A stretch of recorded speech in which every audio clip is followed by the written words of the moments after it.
Alright, welcome back to another episode of Nature's Jewels, and here's just a quick update on the 90-gallon Paludarium.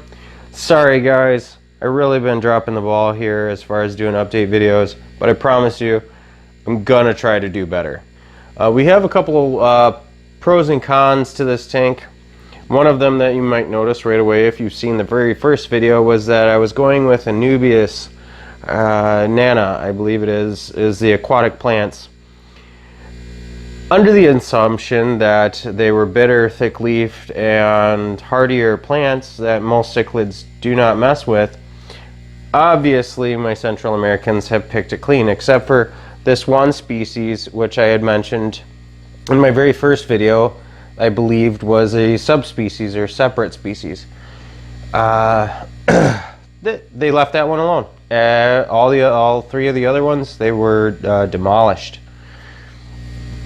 You can see I still got, in some of the shots, you'll be able to see I still got all of my green terrors, or false green terrors even, if you want to call it that.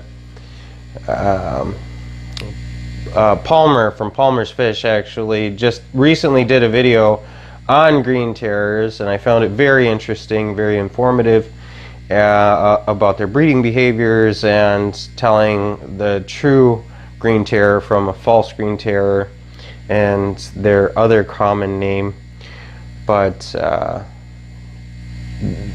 anyway, I thought that was a really good video. So Palmer from Palmer's Fish Tanks, great video, buddy. So all three of my green terrors are doing very well. Both of my red terrors are doing well. I have one Jack Dempsey left. Feisty little thing holding its own. I do not have all my Congo tetras, so I lost one of my Jack Dempseys. I think I only had two at the making of that last video. So I'm down to one. That kind of sucks. I haven't lost any of the fire mouths, which is crazy because I have one that's like back there that is like ridiculously small, and I wanted to fish him out of there because I was worried about picking on him, but you know, screw it. I actually added this rainbow shark as just like really neat. I know they're semi-aggressive, or they can be semi-aggressive. A lot of the shark species are actually tend to be in the barb family, I want to say, or Rasbora, either which way. But they can be a little bit more tolerant of boisterous activities and aggressive behaviors, and can actually show those themselves. But just a really neat little fish. I've always really loved the rainbow sharks as well. It just does not really fit in this Central South American theme tank, but I'm rambling. So yeah, lost one of the Buenos Aires tetras. I pulled any and all remaining guppies out of this tank. The logs are doing great. I think something I didn't mention that I wanted to mention in this video was I chose the Dragonstone. I got 40 pounds of Dragonstone. Not only does it look fantastic and it matches the wood look, or the wood branches very well as far as that color scheme, and goes along with that black background and the black gravel mix, but it's also very, very, very, very porous. Not quite so much as lava rock, but that allows for many areas for beneficial bacteria to culture and grow out of the main water column. And so that's really beneficial to your water parameter and water quality. And so the Anubius was a downfall. They didn't do well. I only have one plant left. Water changes are going really well, actually. It's still very easy to get the sponges out of there and wring them out in the bucket when I'm doing my water changes. I do about a 30% water change because I'm a slacker, and I only do it once a week. I wanted to do 30% water changes twice a week. Just it improves the growth, it improves the overall health of the fish and stuff like that. I also recently started supplementing with some aquarium salts. It just adds some electrolytes to the water, improves the overall health of the fish, the gill function of the fish, and whatnot. It's aquarium salt, not marine salt, totally different. But it aids in any funky stuff that could actually kind of happen. Now, I did have to kill my center light because it's a 65K, but as you can see, the Pothos, the prayer plants, I actually added some wandering Jews from my, or purple wanderers, if you want to call it that, from my 60-gallon Paludarium. They're growing all over the top. It's actually looking really, really cool. I'm very happy with it. Hang on, sorry, I jumped over here. I just wanted to show you some of this root structure going on in here. It's fantastic. Like I said before, it's a nice cycle type aquarium. As you can see, the fish waste creates nutrients for the plants to break down. The plants absorb the nutrients out of the water, keeping my water parameters much better, as well as the beneficial bacteria that are growing inside the rock, on the wood, and everywhere in between on the sponges, is keeping this a very well established and cycled tank. I couldn't be more happy. On this side, you can see the other side is much more densely planted than this side. I actually cut and trimmed some pothos, put it over here with this prayer plant.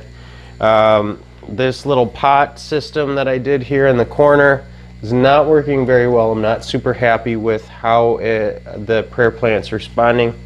I might actually do the same thing as I did to the one here in the center and mount it to some of this wood over here. I did just stick one back over there, half of this plant over there, and I actually trimmed this piece of pothos because it was going straight up the wood, and I trimmed it here and I brought it over here so we can start to bring it around the top like we are over here. And that's kind of the look I'm going for. But this purple wanderer is starting to take its place shooting up there. So apparently that log is the hot spot to be at. Now, I only have the two 5K LED spot lamps on right now. When I had that higher 65K compact fluorescent on, I was getting just a lot of glare and stuff like that. Here's the other part. So these plants stay watered all the time. I don't have to worry about that. The plants on these Babylon style light systems that I've created have started to wither and die, and I will completely admit that is because of neglect on my part. I need to water them more. I need to care for them more. They're doing fine otherwise, but I think going to try to just continue on with these very, very hardy plants.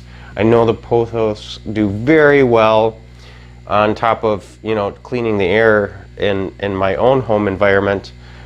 Just being around this humidity, I believe they will grow very well up there in the soil, in the organic potting soil and drainage field that I have up there, as well as handling the heat, humidity, and light and draping down.